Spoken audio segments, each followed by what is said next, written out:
Romanos, capítulo de número 9, versículos 10 ao 16. E isto não aconteceu somente com ela, mas também com Rebeca, ao conceber de um só, de Isaque, nosso pai. E os gêmeos ainda não eram nascidos, nem tinham feito bem ou mal, para que o propósito de Deus, quanto à eleição, prevalecesse não por obras, mas por aquele que chama.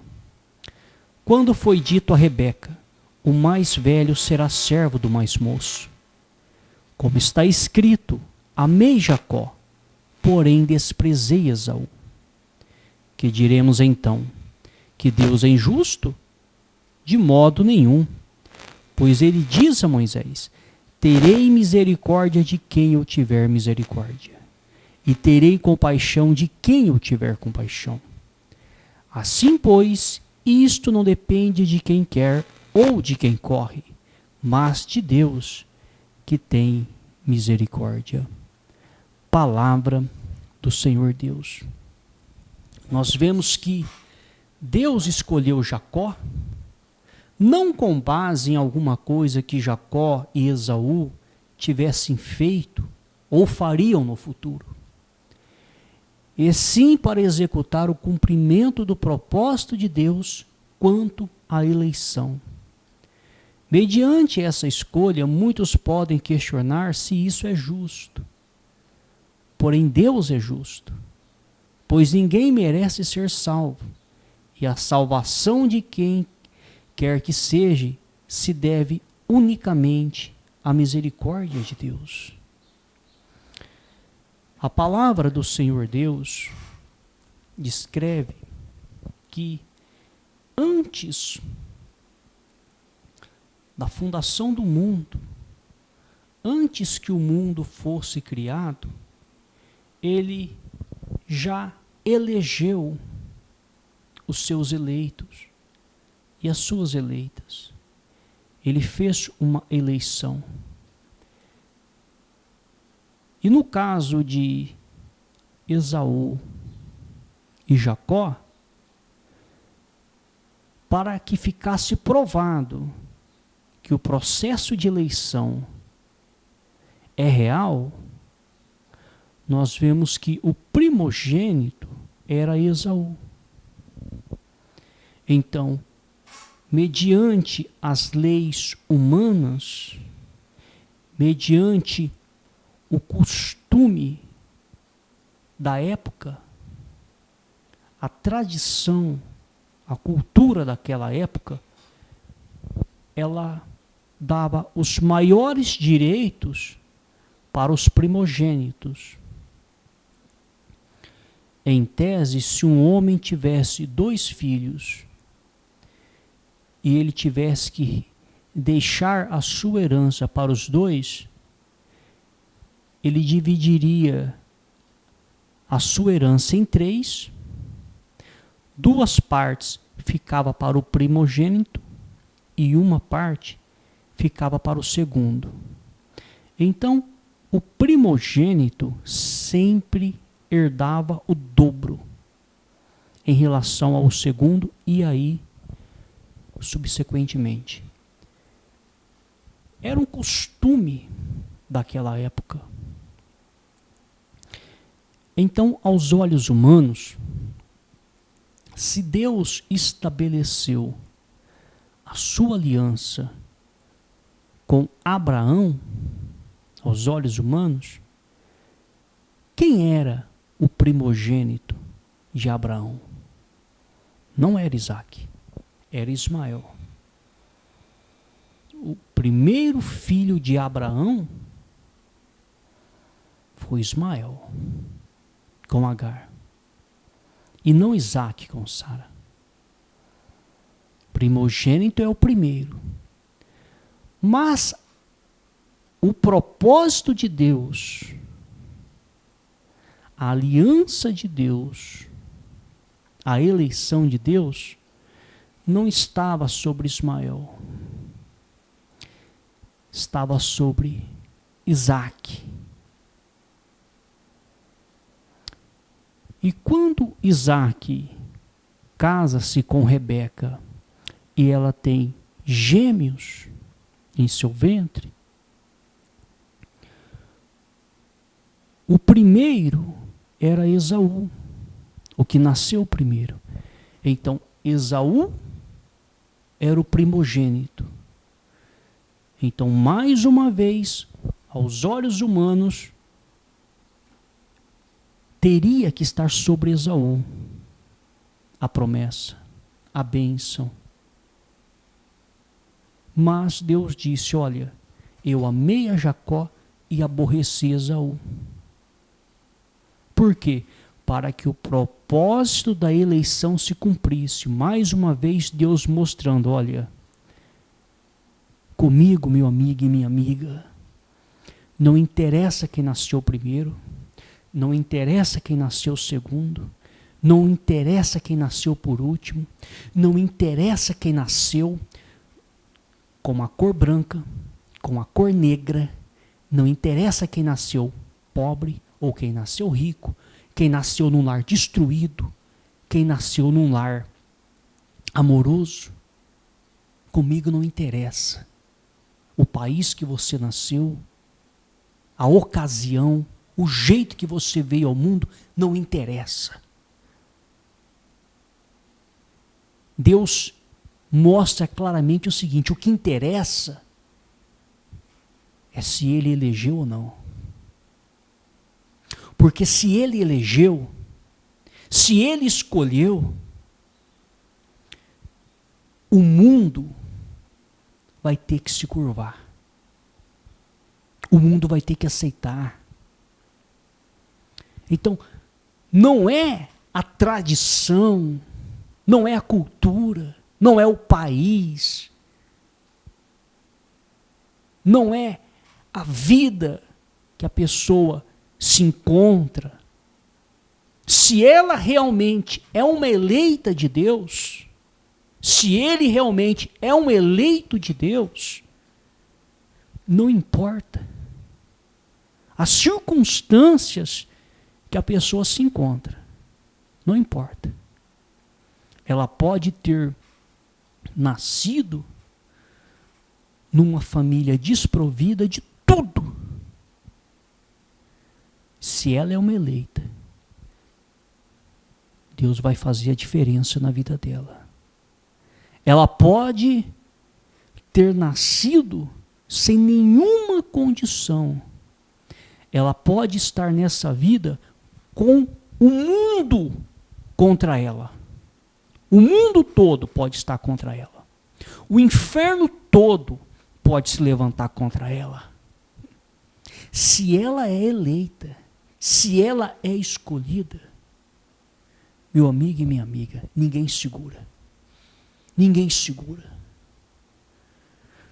O que nós temos que entender é que quando Deus escolhe alguém, e quando Ele escolhe ser com alguém, nós vamos ver que a própria palavra mostra que não depende do que quer nem do que corre, mas sim daquele que Deus se compadece. E se Deus se compadecer de alguém e decidir, eu vou ser com essa pessoa. Se Ele decidir, pode levantar o inferno inteiro. Então nós vemos que a cultura da época dos judeus favorecia quem? Os primogênitos. E nós não estamos aqui atacando a cultura da época. Era a cultura da época, nós temos que respeitar. Então, aos olhos humanos, o primogênito era aquele que daria continuidade ao trabalho do pai, à honra do pai. Então, como já foi dito, o primogênito sempre recebia a maior parte da herança. Suponhamos, como já foi dito, se houvesse 2 irmãos, o que nasceu primeiro, o primogênito, a herança ele recebia 2 vezes mais em relação ao segundo.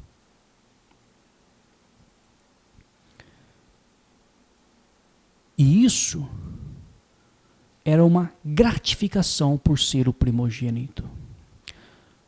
Nós vemos que Isaac era homem de Deus. O que ele tentou fazer? Preste atenção. Isaac não sabia que Jacó era o eleito e que Esaú não era eleito. Isaac não sabia. Você quer uma prova que Isaac não sabia? Quando Isaac está à beira da morte, sabendo que ia partir dessa para melhor, ele chega em Esaú, que era o primogênito, e diz: Esaú, meu filho, vá até o campo, apanhe uma caça, prepare para mim e traga para que eu coma, e assim eu possa te abençoar.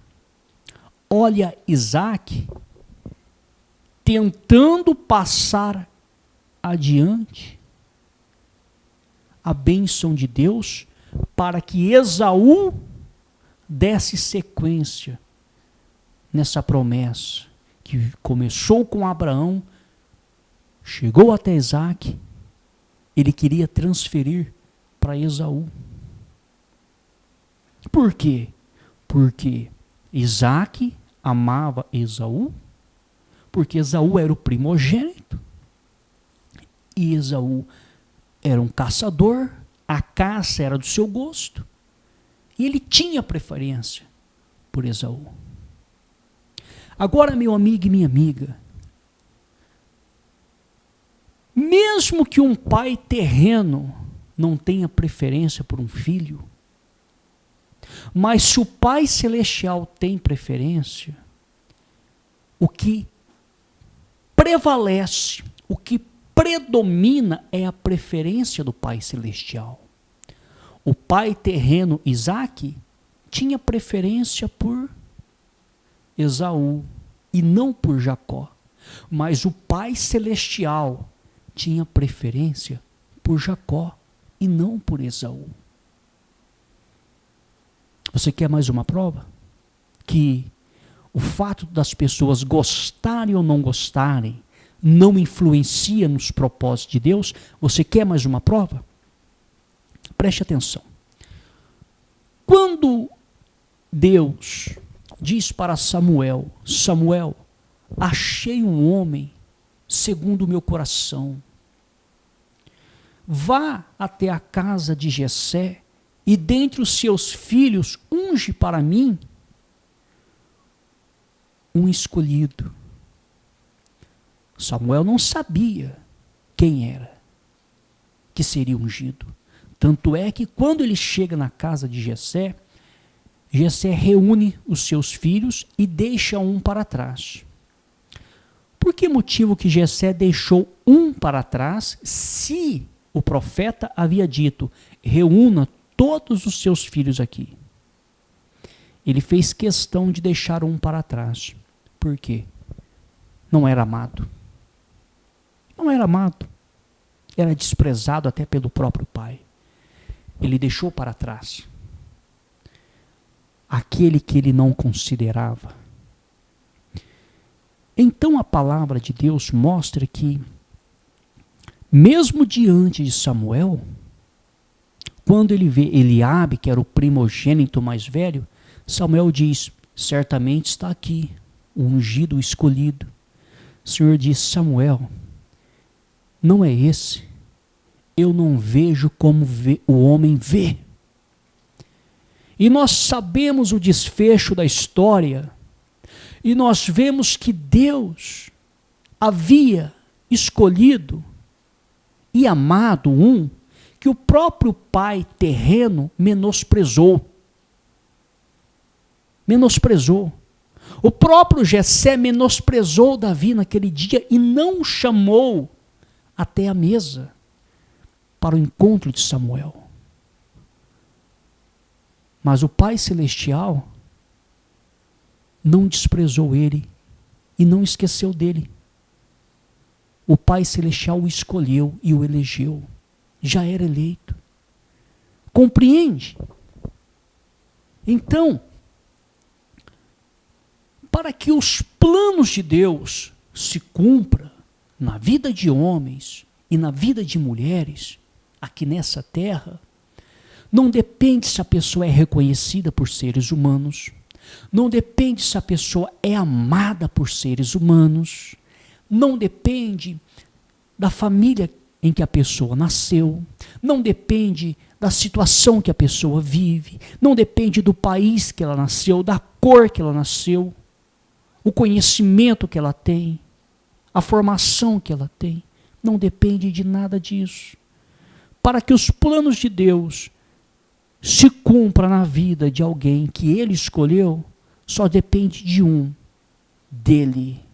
Só depende de Deus, de mais ninguém. E a própria palavra diz, operando Deus, quem impedirá? Você acha que o fato de seres humanos odiarem uma outra pessoa vai fazer com que os planos de Deus não se cumpram? Você acha que o fato dos demônios se levantarem contra vai impedir que os planos de Deus se cumpram? Jamais. Jamais.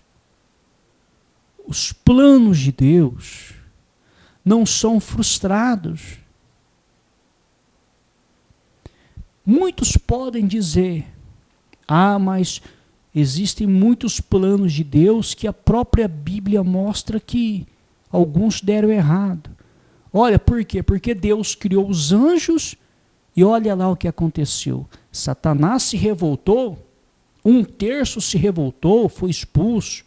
Deus criou o homem, olha o que aconteceu. O homem caiu.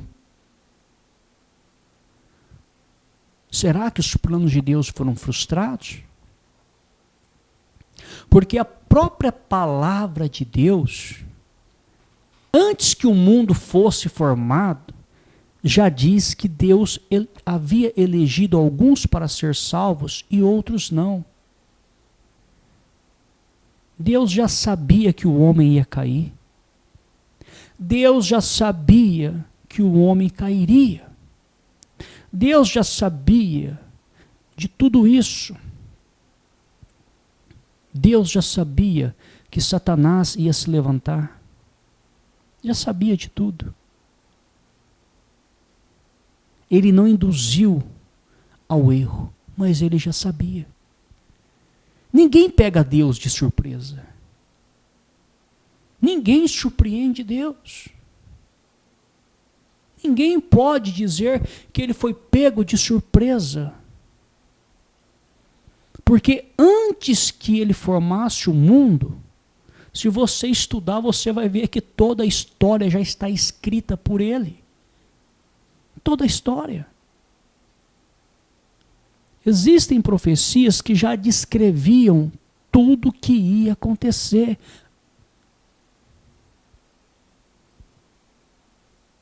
Antes que tudo fosse criado, ele já tinha toda a história escrita. Então, o que nós vemos? Nós vemos que, por mais que pareça que as situações são contras, que o ambiente é contra, que nada proporciona para que os planos de Deus realizem, mas são visões humanas. São visões humanas. Nós vemos que Deus amou a quem? Jacó. E aborreceu a quem? Esaú. Então nós vemos que, no final da história, a bênção chegou até quem? Até Jacó. E quem foi desprezado? Esaú. Era o primogênito. Mesmo Isaac o amando. Compreende? Romanos, capítulo de número 9, versículos 20 ao 23, Novo Testamento, diz assim: mas quem é você, caro amigo, para discutir com Deus? Será que o objeto pode perguntar a quem o fez? Por que você me fez assim? Será que o oleiro não tem direito sobre a massa, para do mesmo barro fazer um vaso para a honra e outro para a desonra? Que diremos, se Deus, querendo mostrar a sua ira e dar a conhecer o seu poder, suportou com muita paciência os vasos de ira, preparados para a destruição, a fim de que também desse a conhecer as riquezas da sua glória, nos vasos de misericórdia, que de antemão preparou para a glória. Que de antemão preparou para a glória. Acabou. Acabou. Já foi preparado? Acabou. Os vasos para a honra e para a desonra, nesse contexto em específico, representam aqueles que são salvos e aqueles que não são salvos. Nós estamos relatando nesse contexto. Deus não comete pecado e nem é responsável pelo mesmo, porém todos os seres humanos são pecadores. Então, nós vemos biblicamente que o plano de Deus, antes da fundação do mundo, era para vaso de honra e vaso de desonra, salvos e perdidos, eleitos e não eleitos, antes da fundação do mundo. Os planos de Deus jamais será frustrado. Jamais. Jamais. Mesmo que tudo se levante, tudo que você pensar, jamais os planos de Deus é frustrado, é envergonhado na vida de alguém. Jamais. Então, não depende do que quer, não depende do que corre, mas sim daquele de quem Deus se compadece. Daquele de quem Deus se compadece. Então, por mais que aconteça situações que leve a pessoa a duvidar das promessas de Deus, faz com que as pessoas... Nós não devemos olhar para as situações, nós não devemos olhar para os problemas, mas sim para as promessas de Deus. E o que as promessas de Deus nos mostram? Quando nós olhamos para esses homens que, como Jacó, que tudo levava para que fosse Esaú e não ele, mas nós vemos que não depende da tradição humana, não depende da cultura humana, não depende do país, não depende de nada que seja humano, só depende de Deus. E se Deus escolher, meu amigo e minha amiga, e se Deus decidir ser com alguém aqui nessa terra, pode levantar o inferno inteiro, pode fazer o que quiser, pode fazer obra de macumbaria, de bruxaria, pode colocar o seu nome na boca do sapo, pode caluniar, defamar, pode fazer o que quiser. O que quiser. Operando Deus, quem impedirá? Ninguém impede. Ninguém impede o agir de Deus na vida de um homem, o agir de Deus na vida de uma mulher. Ninguém impede. Ninguém pode frustrar os planos de Deus. Sabe por quê? O que nós temos que entender e compreender é o seguinte: os planos de Deus, eles vão se cumprir no tempo de Deus, do jeito dele. Porém, não são os nossos planos. O que nós temos que entender é o seguinte: por muitas das vezes, homens e mulheres que servem a Deus fazem os seus próprios planos, traçam os seus próprios planos, suas próprias metas, e talvez se frustram naqueles planos e dizem, olha aí, não aconteceu, Deus não conseguiu fazer com que eu atingisse esse objetivo. Mas espera aí, esses planos são de Deus ou são de seres humanos? Se os planos são de seres humanos, se os sonhos são de seres humanos, me desculpe, Deus não tem nada com isso. Essa é a mais pura verdade.